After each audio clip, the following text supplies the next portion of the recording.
Online rickshaw चलाने वाले हजरात ये वीडियो लाजमी देखें। लाहौर में एक वाकया पेश आया जहां पर एक ऑनलाइन रिक्शा ड्राइवर ने एक जगह से पार्सल कलेक्ट किया और दूसरी जगह पार्सल डिलीवर करने से पहले ही रास्ते में उन्हें कस्टमर ने रोक लिया। तो पता चला जो पार्सल वो लेके आ रहे थे उसमें मंशियात थी और थोड़ी मंशियात थी, तकरीबन 6 किलो मंशियात थी। उसके बाद उस केस का ट्रायल चला, ये जेल चले गए। मेरे साथ रिक्शा ड्राइवर मौजूद है, इनके वकील भी मौजूद हैं, हम इनसे जानेंगे। वसीम भाई, ये बताइएगा कि क्या काम करते हैं आप?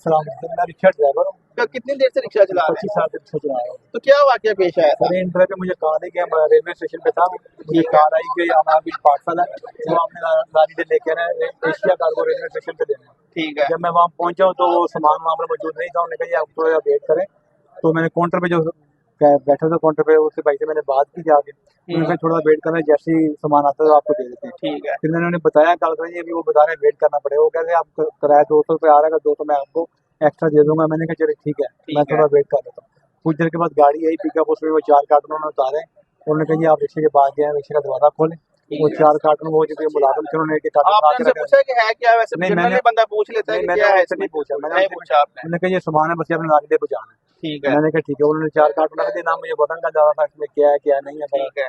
उन्होंने रख दी उठा के। जब मैं उसके बाद चला हूँ वहाँ से एशिया कार्गो से तो एक मोरिया पुल पहुंचा हूँ। जब मैं मोरिया पुल पहुंचा हूँ तो वहाँ जाके मुझे 2 आदमी सिविल में उन्होंने कहा रिक्शा साइड पे लगाया। मैंने साइड पे लगाया। एक बंदे ने आके मुझे बाजू पकड़ लिया। उन्होंने कहा जी आप पकड़ मुझे वहाँ पर खड़ा करें। मैंने कहा मेरी सर गलती क्या है। कुछ लोग और भी बाइक सवार आ रहे थे गाड़ी हमारे, वो भी रुक गए।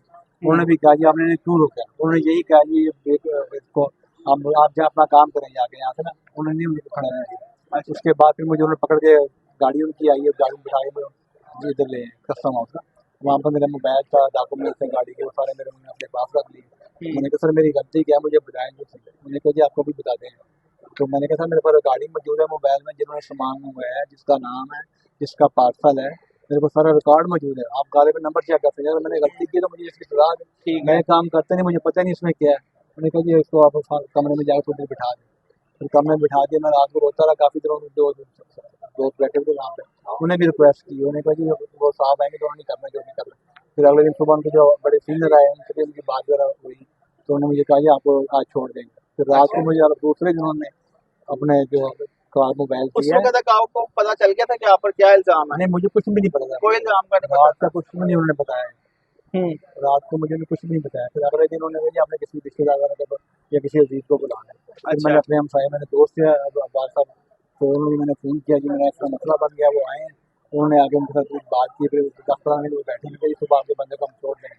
वो भी मुतमईन होकर चले कि सुबह हम आपको ले जाएंगे आगे इंशाल्लाह, कोई मसला नहीं, आप सुबह घर आ जाओगे। अच्छा। मैं भी मुतमईन होकर बैठ गया। लेकिन सुबह उन्होंने बच्चे दे के मुझे जेल भेज दिया। जेल भेज दिया आपको? जेल भेज फिर फिर 5 महीने 8 दिन मैं जेल में रहा हूँ। 5 माह आप जेल में रहे? 5 माह 8 दिन जेल में रहा हूँ। मेरे बीवी बच्चे मकान किराए का मकान था मेरा। बच्ची मेरी स्कूल पढ़ती थी, उसका वो सारा स्कूल का सिस्टम भी खत्म हो गया। अब वो प्राइवेट पढ़ रही है, उसने एग्जाम देने से टाइम के वो भी नहीं दे सकी। वो 2 साल बच्ची की भी ज़ाया हो गए।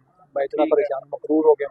कर्जा मैंने लोगों से दे के, घर वालों ने रिश्तेदारों से जो दे के उसका मकान का किराया रेंट वाला देते थे, घर का नाम चलता रहा। इससे पहले कभी आपने ऑनलाइन? नहीं उसके पहले मैंने कोई काम नहीं किया। मैंने पार्सल वाला काम पहली मरतबा आपने ये पार्सल वाला काम किया और ये वाकया हो गया। जी। तो मुझे ये बताएं कि जब आपको लेके गए हैं थाने तो कुछ तो बताया होगा ना कि यार ये आपका जुर्म है, ये आपने किया है? मुझे कुछ नहीं बताया, मेरा सामान कुछ नहीं बताया। रात को उन्होंने सामान चेक किया है, ग्लव्स वगैरह लगा के ना इस टाइम का वो चेक कर रहे थे। फिर अगले दिन मैंने सुबह टाइम खत्म हो गया। आपको आइडिया भी नहीं था कि क्या हो रहा है? मुझे नहीं पता क्या कर रहे हैं, क्या चेक कर रहे हैं, क्या मैंने क्या किया, मुझे उन्होंने बताया ही नहीं। मैं पूछता भी रहा हूँ, उनसे पूछा था मैंने क्या ऐसा सामान है जो कहते आपको सुबह पता लग जाएगा।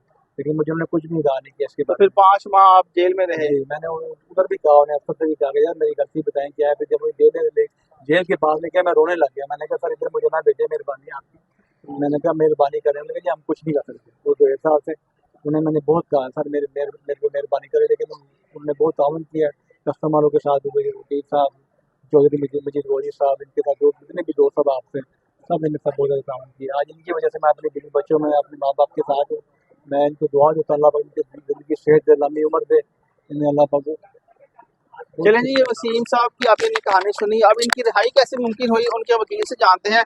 माजिद साहब ये बताइएगा कि ये तो एक जो ऑनलाइन जो रिक्शा ड्राइवर्स हैं या जो बाइकियाँ वगैरह चलाते हैं, ये तो फिर वो हर टाइम वो अपनी लाइफ को रिस्क में डाल रहे हैं। देखिए मैं ये समझता हूँ कि गवर्नमेंट ने ऑनलाइन बहुत सारी एप्लीकेशन मुतारफ भी करा दी हैं, लोग उससे फ़ायदा भी उठा रहे हैं, लेकिन उसकी सिक्योरिटी का कोई मैकेनिज्म मौजूद नहीं। सही। अब आप इस केस को ही देख लें कि एक बंदे ने ऑनलाइन राइड बुक की और उसका जो नॉमिनल फेयर था वो जो वही ऐप पे उसको शो हो रहा था, उसके अगेंस्ट उसने वो पार्सल जो था वो वहाँ से रिसीव कर लिया डिलीवरी के लिए। अब इसकी इसको सज़ा ये मिली कि इसके ऊपर मंशियात का मुकदमा दर्ज किया गया और वो जो मुकदमा दर्ज हुआ उसकी जो कम अज़ कम सज़ा है वो उम्र कैद है, और बिल्कुल। उसके अंदर जो जुर्माना कम अज़ कम है वो 20 लाख रुपए है। अब ये जो वसीम है ये इमाम मस्जिद है, अपने मोहल्ले की मस्जिद में ये इमामत भी कराता है और बच्चों को कुरान पाक की तालीम भी देता है। तो पार्ट टाइम पे इसका रक्शे का काम था और काम भी ये ऑनलाइन कर रहा था और इसको बहुत ज़्यादा अरसा भी नहीं हुआ था रक्शा चलाते हुए।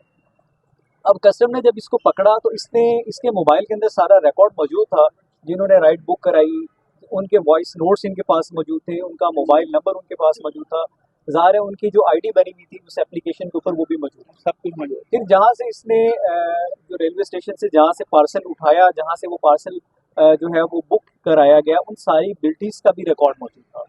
अब कस्टम्स ने इसके ऊपर जो है वो एफआईआर दर्ज कर दी और अपनी तफ्तीश को भी सिर्फ इसी की हद तक महदूद रखा। 5 माह और 8 दिन ये बंदा जो है वो नाकर्दा गुनाहों की सजा में ये बंदा जेल में रहा और फिर जब इसका ट्रायल शुरू हुआ तो पूरे ट्रायल के अंदर किसी भी जगह पे किसी भी बंदे को ना शामिल तफ्तीश किया गया, गिरफ्तार करना तो बहुत दूर की बात है।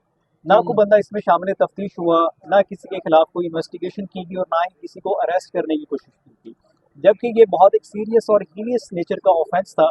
और हम ये समझते हैं कि कस्टम ने जो है वो अपनी जिम्मेदारियों को अदा नहीं किया। एक रियासती अदारा है, अगर एक रियासती अदारा एक बेगुनाह के खिलाफ जो है वो कार्रवाई करते हुए इतनी सफाकियत और इतनी जो है वो जाबराना रवैये का वो जो है वो मुजाहरा करता है, तो वो लोग जो असल इसके मुजरिम हैं, जो असल इसके बेनिफिशरी थे, जिन्होंने इसको इस सारे ट्रेल में इसको ट्रैप किया, उन लोगों की हद तक भी कोई ना कोई कार्रवाई जो है वो जरूर होनी चाहिए थी, उसको भी सफा मिसल पे लाना चाहिए था ताकि जो असल इसके किरदार है तो आप उन लोगों को सफा मिसल पर लेकर आए, क्योंकि आपने भी तो अपने एविडेंस पेश करना था ना। तो आपने बताया कि ये इस बंदे ने राइड बुक की थी, इसने रिसीव करवाई, हमें यहाँ से हमने उठाया माल। ये बड़ी बदकिस्मती की बात है कि ये हमारे समेत ये मुअज़्ज़ज़ अदालत का भी मुसलसल कस्टम से जो है वो सवाल रहा कि आपने एक बंदे को पकड़ा है, फिर आपके अपने रिकॉर्ड में, आपके अपने चालान में ये चीज़ मौजूद है कि ये बेगुनाह है और इसको ऑनलाइन जो है वो ये पार्सल दिया गया और इसके इल्म में ना था कि इसके अंदर क्या है।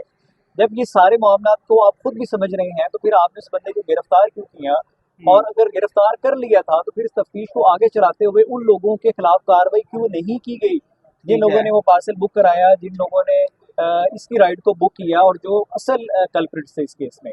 लेकिन कस्टम जो है वो एज यूजुअल आपको पता है कि हमारे मुल्क के अंदर जो इदारों में बैठे हुए नासूर हैं वो ये समझते हैं कि हमारी जो सफाकियत है वो कायम रहनी चाहिए और हमारा भरम जो है वो लोगों के सामने बचा रहना चाहिए, बाकी लोग जाए जहन्नुम में।